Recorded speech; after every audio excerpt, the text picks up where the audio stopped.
It was only a short drive to the apartment suite at the Heart, but with traffic and her mother in the seat next to her, she knew this drive could easily double as torture. At the very least, they had the AC. Her mother's next words caught her drifting attention, and she blew out a harsh breath as she tuned back in, wrinkling her nose and hoping she'd misheard. "I'm sorry, what?" The frown she gave Rose had her forcing out a polite smile, and her mom sniffed as the car finally began to move again. "I said, don't forget we have dinner with the Blakes next week. Grace has been dying to see you." A bitter feeling crawled its way up her throat until Rose had to swallow, biting her tongue against her next question because she wasn't sure she wanted the answer.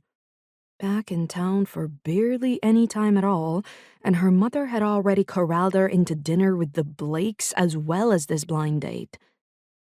Grace was her mother's best friend, though their friendship was something of a mystery considering they were polar opposites.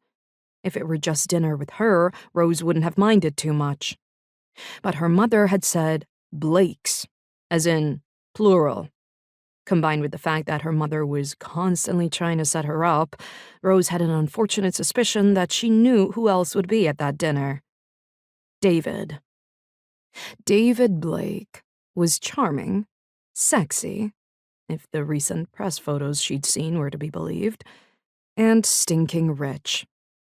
Rose also hated him with pretty much every fiber of her being. They had been forced together a lot as kids because their families were close, and at first, Rose had always wanted to hang out with Blake and his slightly older group of friends. But naturally, she was younger and therefore uncool, yet in the quiet moments, she'd resented Blake less, like when he'd snuck her extra dessert, or held her hand all the way home after she'd fallen over into the sea at the beach party her parents had been hosting. Unfortunately, the unpleasant memories fully outranked any small acts of kindness David Blake had seen fit to send her way, especially once they both had become older.